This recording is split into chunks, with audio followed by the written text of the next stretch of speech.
É muito bom a gente estar aqui nessa manhã. Sempre é gostoso a gente poder meditar diante dessa mesa.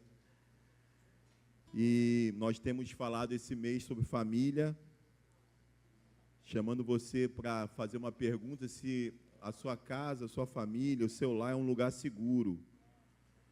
E eu queria antes de você abrir sua Bíblia, a gente pensar um pouquinho, nosso tema é antes e depois, e pensar um pouquinho sobre quando que a gente lê alguma coisa, que a gente sabe o final da história, a gente vai ler um texto que a gente sabe o final da história, a nossa leitura é diferente da vida. Porque na vida você não sabe o final da história. Na vida você está vivendo a vida. Mas quando você lê um livro, que é um livro conhecido, ou um autor, ou um personagem conhecido, você já sabe o final da história. Então, você lê de uma maneira diferente do que aquilo que você vive. Por quê? Porque na vida, a gente, quando está passando uma situação, uma luta, eu fico olhando muito essa situação da fisioterapia. Por causa da minha irmã, comecei a pesquisar um pouco e fiquei apaixonado por essa profissão. É muito bonita, é uma profissão muito bonita. O Ryan daqui a pouco já vai estar aí trabalhando nessa área, falta pouco para ele se formar. Mas você vê casos ali, eu via casos que você olhava e falava assim, essa pessoa não vai andar. Não tem como, depois de um acidente, depois de uma situação grave. Tem um fisioterapeuta que faz isso, ele pega o primeiro atendimento e o último atendimento. Mas no primeiro atendimento, você fala assim, é impossível essa pessoa andar. É impossível. E a fisioterapia é um trabalho muito lento. É aquela coisa do Daniel San mesmo. Lembra quem é de repente, os mais jovens não vão lembrar, mas tinha um personagem chamado Daniel San, do Karate Kid, que ele ficava revoltado porque era passado para ele para fazer tarefas muito curtas, muito pequenas. O mestre queria ensinar arte para ele, falava assim, você vai ficar pintando essa parede aqui. Aí ele ficava pintando aquela parede, aí ele ficava se questionando, o que isso tem a ver com karatê? Eu quero aprender karatê, eu estou apanhando no colégio, eu quero aprender a arte para me defender. E o mestre falou, não, fica aí, isso tem sentido. E o legal do filme é que no final, quando ele foi competir, todo aquele movimento de ficar pintando o dia todo fazia sentido para os movimentos do karatê lá. Então, a fisioterapia é isso, você vai fazer pequenos movimentos que vai parecer sem sentido. Vai parecer que não vai adiantar nada. E no final, aí esse fisioterapeuta coloca o último atendimento, você vê a pessoa dançando com ele, caminhando na rua. Aí você fala assim, que incrível. Então, é a mesma coisa, a gente vai ler aqui o texto falando de Paulo. Então, para a gente que já sabe o que aconteceu com Paulo, a gente já lê tranquilo. Mas se imagine agora como alguém que conheceu Paulo, vivendo com Paulo, sendo perseguido por Paulo. Então, aquela pessoa olhava para Paulo como alguém monstruoso, alguém que não tinha solução para ele. Então, eu queria muito que, por mais que a gente já saiba o final da história, e a gente vai ler também o que aconteceu com ele, que a gente fizesse esse exercício de tentar se colocar como aquelas pessoas contemporâneas de Paulo, que eram perseguidos por ele, que estavam no início da fisioterapia e estavam dizendo assim, cara, esse camarada aí não tem jeito, essa pessoa aí, esse aí, não tem como o Espírito Santo tocar, não tem como ser salvo, não tem como ser transformado, ele está nos perseguindo, ele está nos matando. Então, é nesse sentido que a gente vai falar do antes e do depois, falando sobre família. Então, vamos abrir lá, Atos dos Apóstolos, Atos capítulo 8. Atos capítulo 8. Nós vamos ler, acho que na NVI, Atos 8, versículo 1.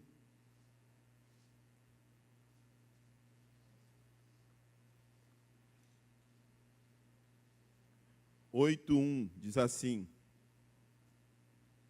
aqui é no contexto da morte de Estevão, um dos primeiros diáconos da igreja foi morto, foi martirizado, foi apedrejado, né, por causa da sua fé em Jesus. Então, só marcar meu tempo aqui, Atos 8:1.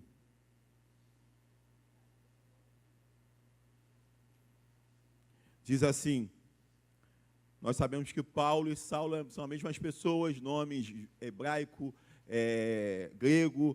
Não houve mudança no nome de Paulo, tá? Porque a gente vê muita mudança de nomes na Bíblia. Abraão, né, Abrão para Abraão, Jacó para Israel, e a gente acha que Paulo também teve o nome mudado pela sua conversão. Não, Paulo não teve o nome mudado. Paulo tinha 2 nomes, Saulo de Tarso, Paulo, então não tem isso. Então vamos lá. E Saulo, ou Paulo, estava ali consentindo na morte de Estevão. Então, olha só, consentindo. Ele estava apoiando a morte de Estevão.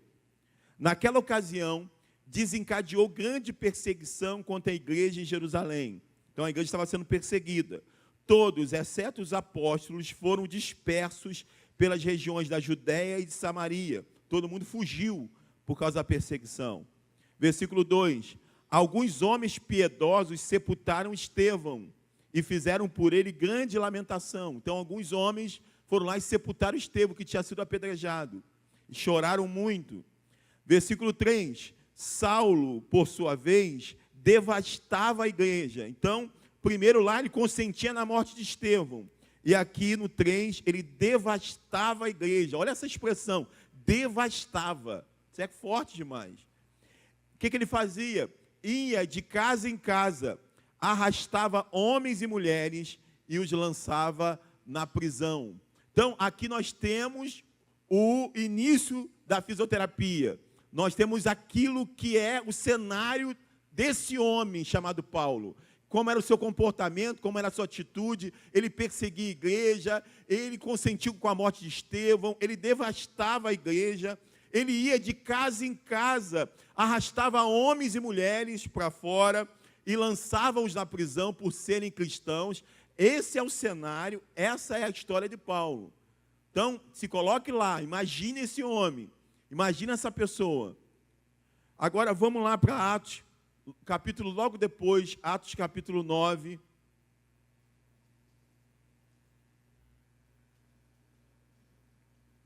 Versículo 1. Atos 9, 1. É um capítulo depois.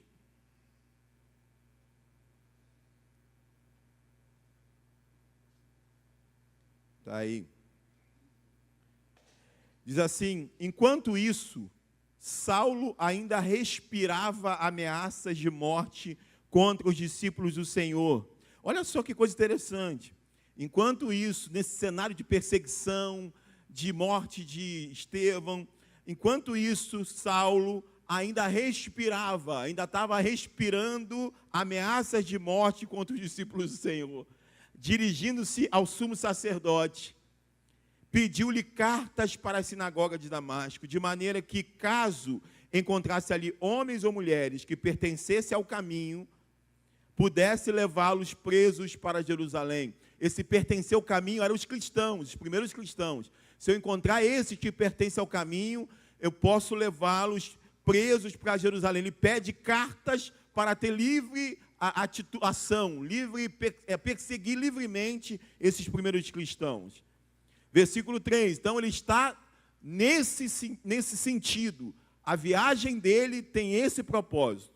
Em sua viagem, quando se aproximava de Damasco, de repente brilhou ao seu redor uma luz vinda do céu.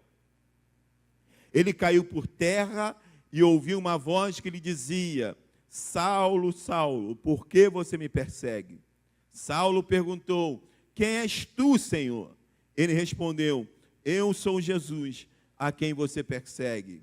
Levante-se, entre na cidade, alguém lhe dirá o que você deve fazer.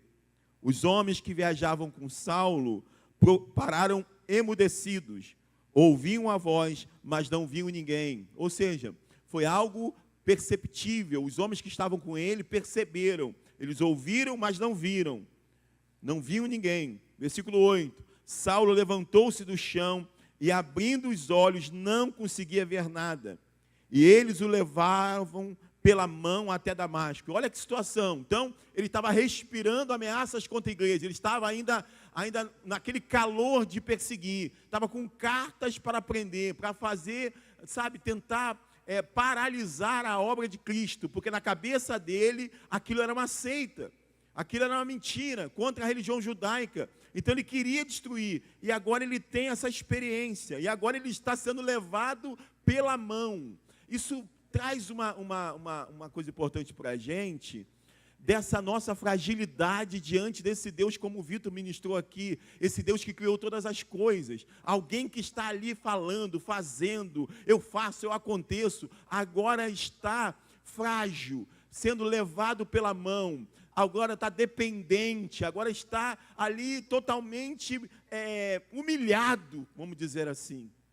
Olha que coisa interessante, ele está sendo levado pela mão, porque ele não conseguia ver nada. Um homem tão poderoso agora está ali, dependente de pessoas. Versículo 9, por 3 dias ele esteve cego. Imagina a loucura na cabeça de Paulo, ainda pensando naquilo tudo.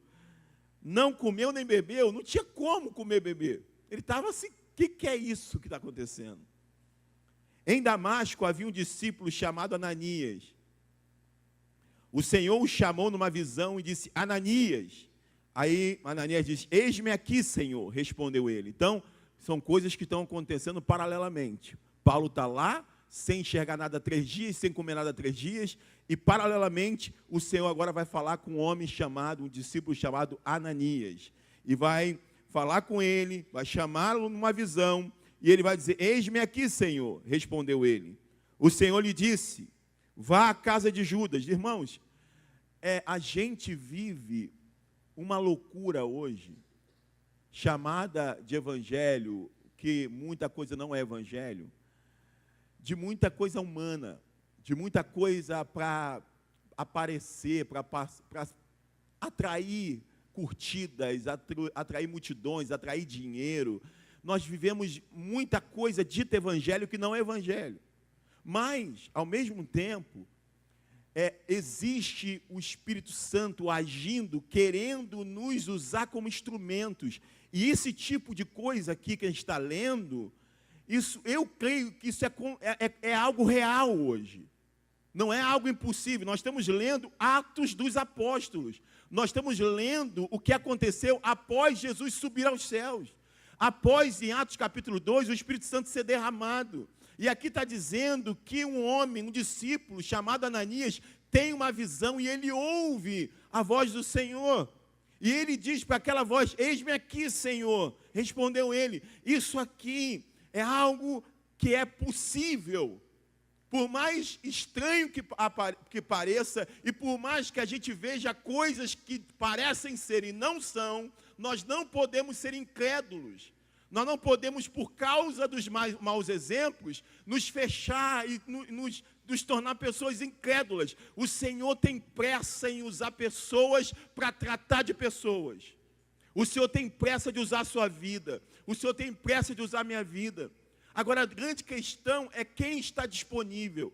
É quem, como Ananias, está com os ouvidos e os olhos abertos para o mundo espiritual. Porque eu cresci vendo isso acontecer. Eu cresci vendo isso acontecer, sem internet, sem likes, sem postagem, sem glamour, sem que ninguém soubesse, sem que nada, sem pastor, sem igreja, sem nada, acontecia naturalmente. Deus falava, Deus direcionava, Deus avisava. E você pai, você mãe, você precisa dessas ferramentas. Isso é algo possível para você. Você que diz, eu não sei o que dizer, eu não sei o que falar, eu não sei como agir, eu não sei como aconselhar, eu não sei mais o que fazer. Deus está disponível para te habilitar de dons, coisas incríveis, de você ter percepção de cheiro, de você ter percepção do que está acontecendo, de se abrir uma tela na tua frente e te mostrar um perigo próximo do teu filho. Márcio tinha acabado de sair lá de casa, namorando Ana. Tinha acabado de sair lá de casa. Era 11 horas, 11 e pouca, Márcio foi embora para a Venda da Cruz. Estou eu lá, normal, vivendo minha vida de garoto, de adolescente, normal. Daqui a pouco muda o cenário. Não tinha WhatsApp, não tinha telefone, não tinha nada. Daqui a pouco já minha mãe, aí para, desliga a televisão, vamos embora, dá a mão, vamos. O que foi, mãe? Vamos levantar um clamor pela vida do Márcio. O Senhor me mostrou que está acontecendo isso. Daqui a pouco a gente estava de mãos dadas, clamando. Imagina isso na cabeça do adolescente. A gente clamando, e depois você não tinha aquela coisa de ligar, mas aconteceu alguma coisa? Não, tinha que esperar agora ele ir namorar com a Ana para poder tentar saber o que aconteceu. Ai, mas não, realmente, na hora que eu estava indo embora, descendo do ônibus, um tiroteio, naquele mesmo horário, e uma coisa doida, e eu fiquei assim, alguém falou assim, você vai descer aí, você está doido, olha o tiroteio, você vai descer, e eu fiquei meio assim, desci, quando eu olhei não tinha mais nada, e não sei o quê, e foi naquele exato momento que a gente estava clamando, quantas coisas eu vi acontecer. Eu lembro da vizinha que eu sempre conto, vocês talvez estejam cansados de saber, que ela estava morrendo de fome, sozinha em casa, os filhos deixavam ela e viajava. Uma senhora idosa, e o Senhor avisava a minha mãe, vai lá na casa da irmã, vai lá que ela está precisando. Minha mãe mandava as minhas irmãs, termina de fazer o arroz, porque eu vou lá socorrer a irmã, porque ela está morrendo. Mas mãe, quem te fala? Ninguém veio aqui em casa. O Senhor me falou. E aí eu ia com raiva, porque ela, filho, vamos comigo. Eu, poxa mãe, estou com preguiça, vamos lá, porque eu ia duvidando. Eu ia reclamando, falando, minha mãe está doida. E chegava lá, era exatamente o cenário. Tinha que pular o muro, abrir o portão, estava a irmã Led desmaiada, com fome, toda suja de fezes. Minha mãe ia, dava comida, dava banho, deixava ela toda arrumada. Naquela época, por que denunciou? A gente nem imaginava que tinha esse negócio de denunciar. Hoje está tudo muito mais fácil. Naquela época a gente fazia, chamava atenção, reclamava, mas não podia denunciar. Não tinha esse negócio. Mas eu vi isso acontecer, então isso aqui é algo real. Que Deus quer dar para você, para a tua família, para você esposa, para você marido. Eu não considero normal aquilo que minha irmã via comigo, as coisas que ela percebia, Luciano e eu passava por isso, a gente chegava, né, Luciano? Quando a gente fala, gente, não tem como esconder nada dessa família. Não tem, dia de sexta-feira era o dia de culto familiar, era o dia que a gente ficava assim, rapaz, hoje o negócio vai ficar feio aqui. Porque a gente era desnudado de uma maneira respeitosa, de uma maneira, equilibrada, mas o Espírito Santo não permitia que a gente se perdesse, porque ele alertava, se alguém se perdia, é porque se perdia sabendo. Por quê? Porque o Senhor tem interesse no teu filho, o Senhor tem interesse na tua família, no teu casamento, o Senhor tem interesse no teu vizinho, o Senhor tem interesse em transformar vidas. O Senhor tem interesse no antes e no depois. Só que a gente está com tantas vozes, tantas interferências, que a gente perdeu a capacidade de ouvir, de sentir, de discernir o que está acontecendo a um palmo na nossa frente. E ele vai dizer, no versículo 11, o Senhor lhe disse, olha o que o Senhor disse para ele, vá à casa de Judas. Eu acho incrível isso. Gente, alguém pode dizer assim, a Bíblia é inventada. A Bíblia é escrita por homens. Gente, eu fico louco pelos detalhes. Tem uma passagem da conversão de Cornélio que até nome repetido tem. Pô, se a pessoa vai inventar uma história, vai botar um nome repetido. Ah, um Simão curtidor, que tal, e tem um Simão que está na casa dele, orando. Pô, bota um nome diferente, se você está inventando uma história. Não, tem detalhe. Judas. Olha o que ele vai dizer. O Senhor diz, vá à casa de Judas, na rua chamada direita. Olha o GPS aí. GPS antes do GPS. Aonde é? Casa de Judas, na rua chamada direita, e pergunte por um homem de Tarso chamado Saulo. Olha os detalhes. Ele está orando, ainda fala que ele está orando. Paulo estava orando, cego, sem ver, com fome. Aí ele vai dizer, numa visão, viu um homem chamado Ananias, que era o próprio Ananias, chegar e impor-lhe as mãos para que voltasse a ver. Ananias tem a visão, e ali é dito onde ele deveria ir, e é dito que Paulo, orando, teve uma visão do próprio Ananias orando por Paulo, e Paulo voltando a ver. Aí, versículo 13, isso que é legal. Respondeu Ananias, Senhor, tenho ouvido muita coisa a respeito desse homem, e de todo o mal que ele tem feito aos teus santos de Jerusalém. Porque disse Saulo de Tarso, então ele sabia quem era.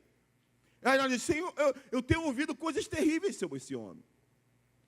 E como ele tem feito coisas terríveis, versículo 14, ele chegou aqui com a autorização do chefe dos sacerdotes para prender todos os que invocam o teu nome.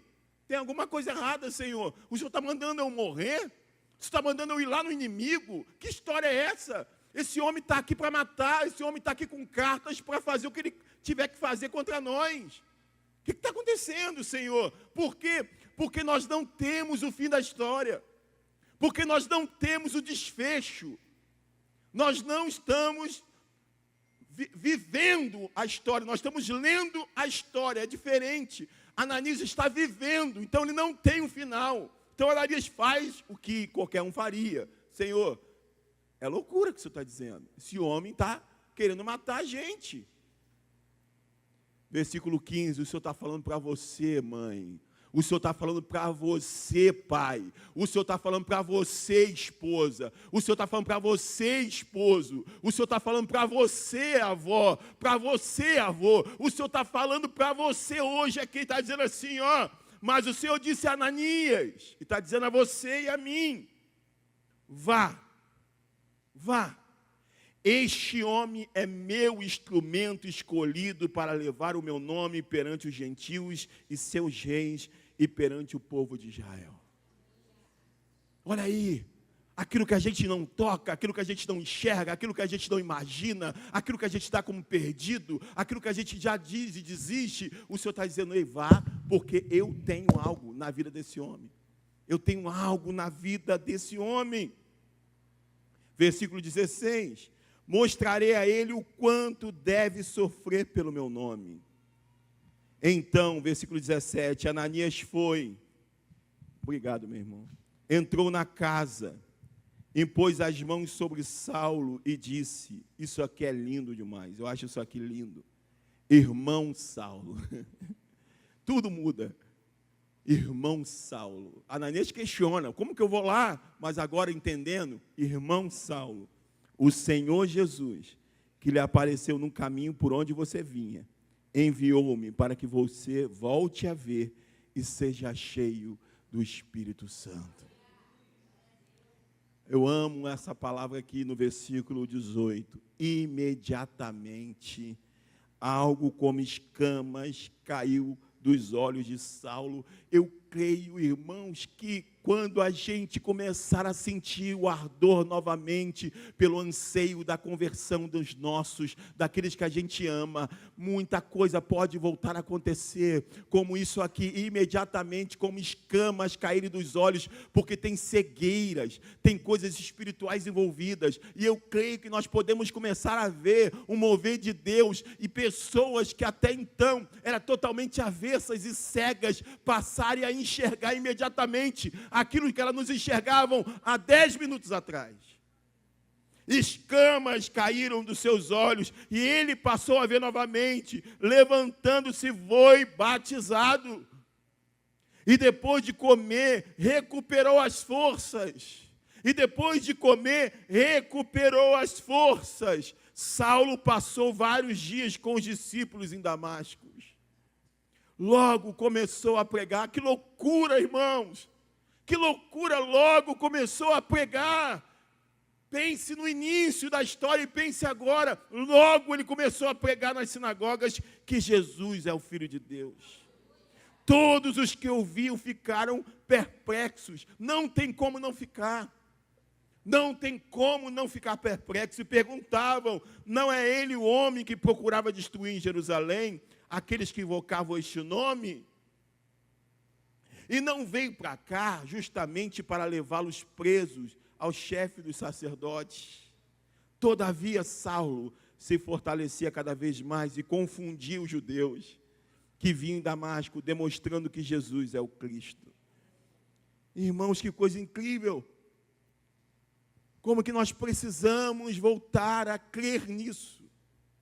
Você que está lidando com pessoas frias, pessoas que estão apostatando da fé, isso está sendo muito comum hoje.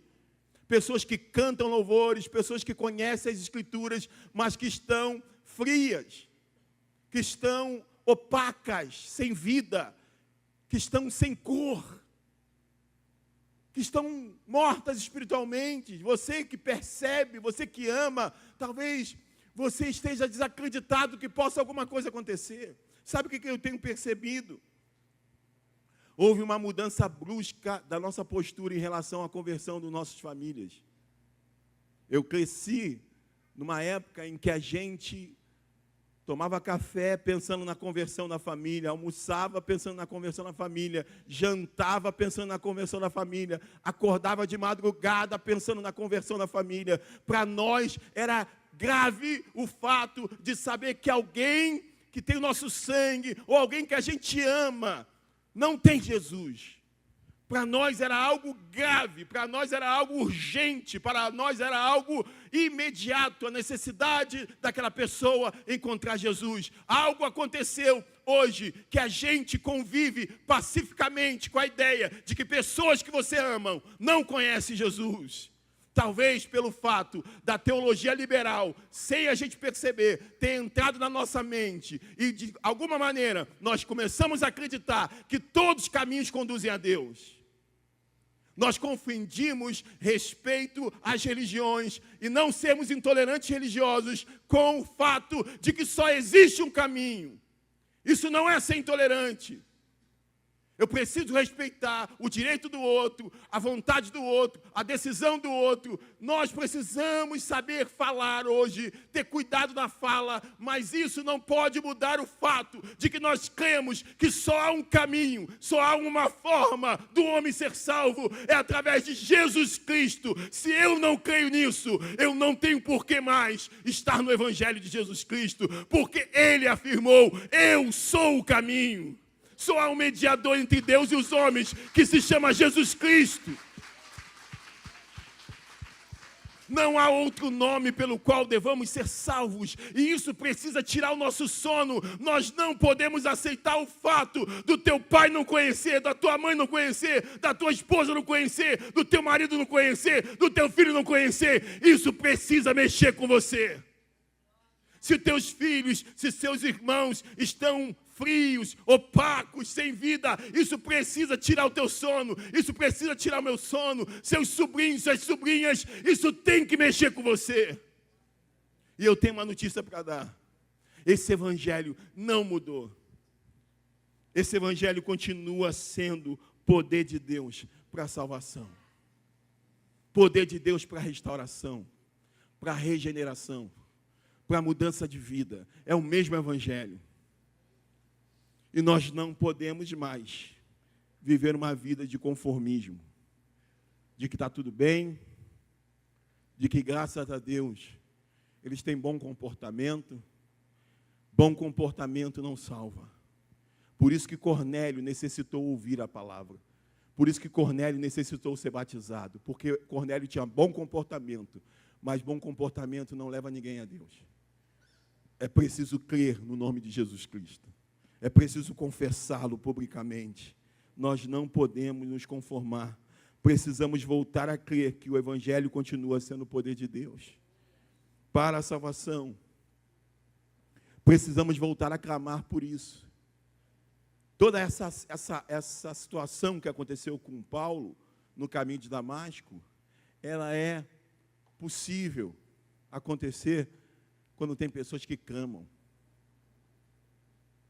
Eu lembro de algumas vezes viver coisas desse tipo, de perceber que alguma coisa não estava legal, ou pessoas perceberem que alguma coisa não estava legal comigo, e pessoas serem instrumentos de Deus na minha vida, pela oração, pela intercessão,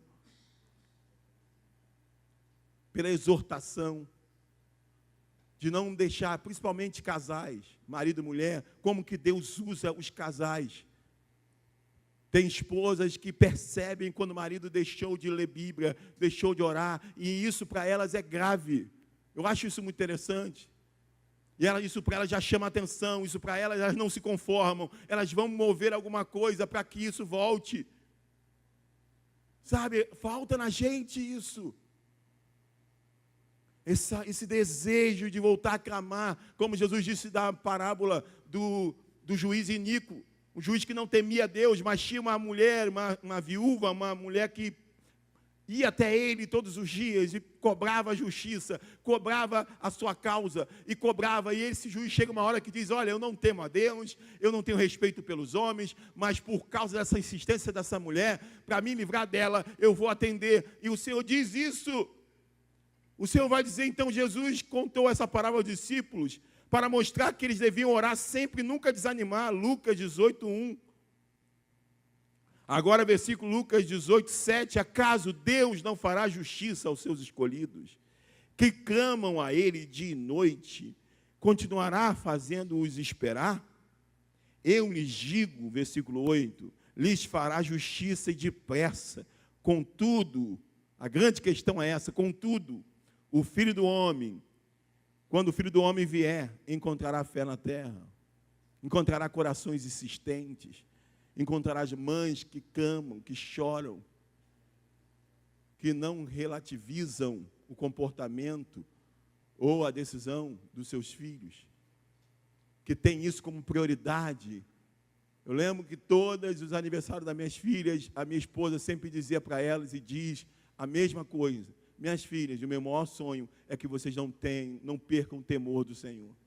E ela sempre dizia para mim, mais do que vocês se formarem, mais do que vocês serem bem-sucedidas, mais do que vocês casarem, mais do que vocês terem filhos, me darem netos, se vocês tiverem isso como principal, não perder o temor do Senhor, eu vou ser a mulher mais feliz do mundo. Que a gente tenha isso como alvo, porque a gente pode ter tudo, mas se a gente não tiver Jesus, a gente não tem nada.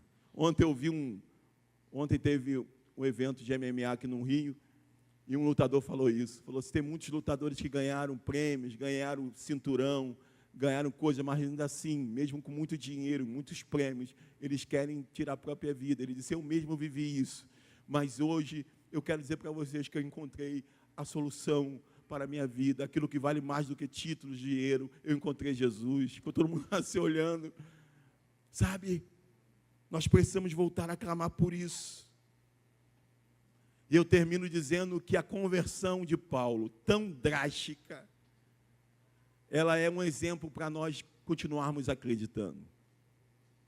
Lá em 1 Timóteo, capítulo 1, versículo 12, vai falar exatamente isso. Só pelo que nós lemos, já sabemos que não há impossível para Deus. Mas aqui, 1 Timóteo, capítulo 1, versículo 12, o próprio Paulo vai falar disso. Ele vai dizer, 1 Timóteo 1, 12, dou graças a Cristo Jesus, nosso Senhor, que me deu forças e me considerou fiel, designando-me para o ministério. A mim, que anteriormente fui blasfemo, perseguidor e insolente, mas alcancei misericórdia, porque eu o fiz por ignorância e na minha incredulidade. Versículo 14, contudo, a graça de nosso Senhor transbordou sobre mim, juntamente com a fé e o amor que estão em Cristo Jesus. Esta afirmação é fiel e digna de toda aceitação. Cristo Jesus veio ao mundo para salvar os pecadores, dos quais eu sou o pior. Então, esta afirmação é fiel e digna de toda aceitação. Não esqueça disso. Cristo Jesus veio ao mundo para salvar os pecadores, dos quais eu sou o pior. Versículo 16, aí ele vai destacar o que a conversão dele pode proporcionar para nós hoje. Mas, por isso mesmo alcancei misericórdia, para que em mim, o pior dos pecadores, Cristo Jesus demonstrasse toda a grandeza da sua paciência, usando-me como exemplo para aqueles que nele haveriam de crer para a vida eterna. Paulo está dizendo, eu sou o pior dos pecadores e eu sou tido como um exemplo para que Cristo demonstre, primeiro, a grandeza da sua paciência. Ele é paciente, ele é longânimo, usando-me como exemplo para aqueles que haveriam de crer para a vida eterna. Você talvez, durante a mensagem, pensou em pessoas, pensou em nomes, parentes, amigos, pessoas que você ama. E eu queria te dizer que é perfeitamente possível você vê essas pessoas se renderem a esse Cristo, a esse nome que está sobre todo nome. Assim como alguns muçulmanos têm dito, pessoas que não tiveram nenhum contato com Yeshua, com Jesus, que tiveram um sonho com um tal Yeshua, que tiveram um sonho com um tal de Yeshua que se apresentou para eles, e eles, por conta do sonho que tiveram espontaneamente, eles foram pesquisar sobre e acabaram encontrando esse Yeshua, esse Cristo. Assim também eu creio que quando a gente se levantar e começar a clamar pela nossa família, o mundo espiritual começa a se mover. Eu lembro, às vezes eu dou risada de Patrícia. Patrícia fala assim, quando eu vejo a Raquel meio fria, meio desanimada, eu só falo assim, Senhor, dá um sonhozinho para ela. Dá um sonhozinho para a Raquel. E é batata. Daqui a pouco a Raquel acorda de madrugada, vai para o meu quarto. Mãe, tive um sonho estranho, mãe. É, filha, mesmo? É, tive. E por dentro diz, eu que orei. Aí ela começa, mãe, ora por mim, mãe. Aí o sonho foi assim, um sonho estranho, ora por mim. Aí ela começa a orar, e o Senhor invade aquele quarto, e o Senhor quebranta, o Senhor aviva. Deus tem pressa em nossas famílias. Deus tem pressa em aquecer o teu coração, do seu esposo. Irmãos, tenham e peçam a Deus a visão espiritual. Há muito ódio. Há muito sede. É que a gente não e a gente não promove terrorismo para te convencer de nada. E não é o meu desejo fazer isso. Promover terrorismo, olha, se você não fizer isso, vai acontecer isso, se você não fizer isso, se você não der dízimo, que o devorador vai pegar o teu dinheiro todo. A gente não crê nisso. A gente crê numa relação de amor, sabe? De conhecimento, de liberdade. Você é livre para ficar em pé, ficar sentado, você é livre para ir embora agora. Igreja, de fato, e evangelho, de fato, é isso. É liberdade. Liberdade para poder falar, liberdade para poder dizer. Eu estava falando isso, nós temos que ter uma igreja que tenha seus cuidados, de poder ter acesso ao pastor, de ter acesso aos irmãos, de poder receber uma denúncia e não ficar somente orando e encobrindo algum tipo de situação e fazendo, está tudo bem, quando de repente a vítima está ali. Ou ouvir um pastor, como nós ouvimos essa semana, subir no púlpito e dizer que a criança tem culpa, algumas crianças têm culpa do abuso que sofrem. Se isso acontecer aqui, em nome de Jesus, levanta do teu lugar. Se eu não estiver aqui, tira o microfone, não se preocupe com nada, porque o que mais que as pessoas comentavam quando viram esse pastor louco falar isso, foi como que as pessoas não fizeram nada. Nós temos que ter essa capacidade de perceber o que nós cremos, e nós cremos num Cristo que deu dignidade à criança, que deu dignidade à mulher, que mudou esse negócio, que mudou essa visão terrível. Nós não precisamos levantar a bandeira do feminismo para isso, só precisamos levantar a bandeira do evangelho. Nós não precisamos buscar ideologias para isso, nós só precisamos viver o que Cristo viveu. Mas nós criamos um ambiente saudável e precisamos manter esse ambiente saudável, porque há muita gente doente por muita coisa feita em nome de Deus, quando Deus não tem nada a ver com isso. Então não preciso te botar terrorismo, não, mas uma coisa também eu não posso deixar de te dizer. É preciso em alguns momentos a gente pedir, Senhor, abre meus olhos. O que está por trás do que está acontecendo com meu filho, o que está por trás do que está acontecendo com minha família. Volta e meia, sabe o que acontece? O Senhor mostra esse ódio, essa perseguição. Quando eu digo isso, não é política, não é isso, ABC, estou falando espiritual. Semana lá em casa, nós percebemos isso. Coisa gratuita, que não tem sentido, coisa que poderia ter custado a saúde de alguém, a vida de alguém. Por quê? E você tenta buscar uma explicação. Por quê? O que está acontecendo? São coisas que vêm, é como se eu falasse, vocês vão ficar relaxados? Vocês não vão orar de madrugada, vocês não vão clamar, vocês não vão vigiar, vocês vão ficar dependendo somente da minha misericórdia toda manhã, que é a causa de vocês. Olha esse texto, irmãos. A causa de nós não sermos consumidos é a misericórdia de Deus. Consumir, sabe o que quer dizer consumir? Famílias, se Deus não vier com a sua misericórdia, são consumidas, destruídas. Teve pessoas que ministraram aqui para casais, que quando você olha para a vida delas hoje, é uma destruição sem tamanho. Pastor, 2 casos aqui de pessoas que vieram aqui e ministraram para a família, para casais, palavras poderosas, que hoje acabou. De vez em quando alguém, pastor, aquele pastor, não dá para convidar mais ele. Eu falei, meu irmão, acabou. Acabou. Já está com uma outra mulher, já está lá e tudo. Falei, que isso? Sede,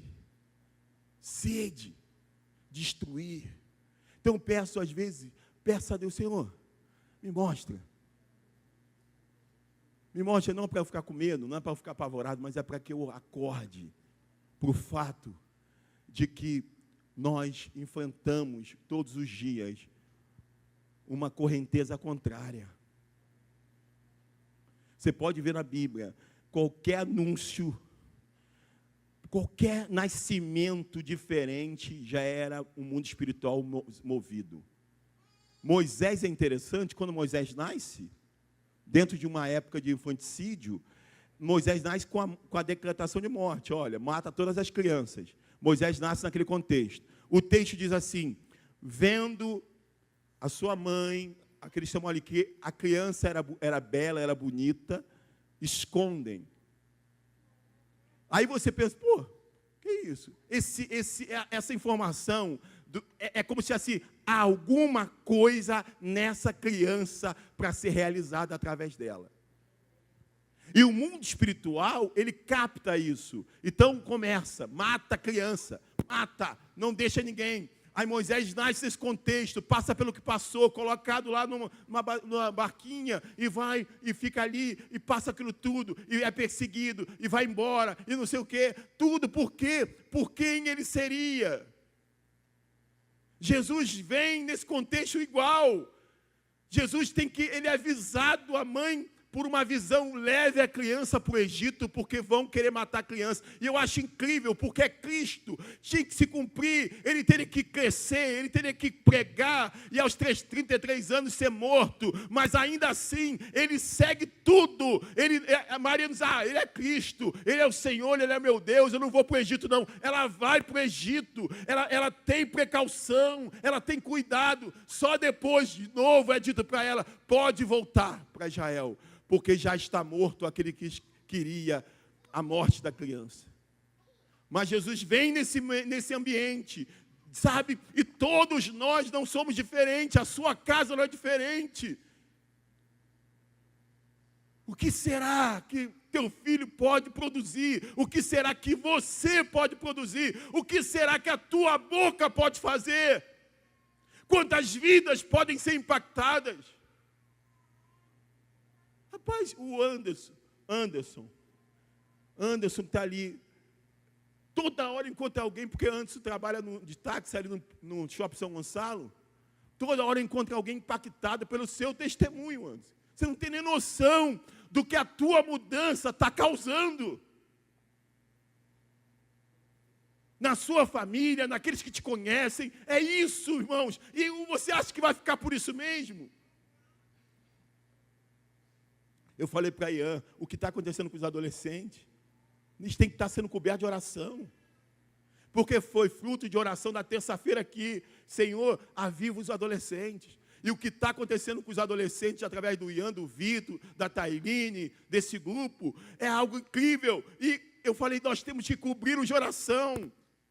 Tem horas que Ian me manda mensagem, Ian, cuidado, porque isso pode dar problema, cuidado. A gente fica um ajudando o outro. Por quê? Porque nós estamos cobrindo. Por quê? Porque vai tentar extinguir, vai tentar causar algum problema entre os pais, os filhos, os líderes. Por quê? Porque tudo que for para crescer, para conhecer a palavra, vai padecer perseguição, essa frieza, esse desejo de ficar em casa, esse desejo de não visitar as pessoas, tudo isso é fruto de uma ação para te parar, para te paralisar. Por quê, irmãos? Enquanto você se cala, a gente definha. Enquanto você se cala, a gente quer morrer. Enquanto você se cala, a gente está sem esperança. Deus quer chamar a igreja para fazer alguma coisa. Deus quer chamar a igreja para se mover. Ei, chega desse tempo de vitimismo, chega desse tempo de você ficar olhando para você mesmo, ai, eu sou tão pobrezinho. Comece a abrir tua boca, comece a profetizar, você vai ver o que tem dentro de você, o quanto é capaz de transformar vidas.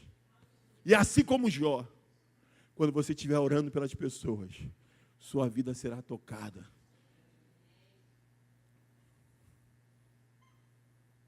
Deus tem pressa.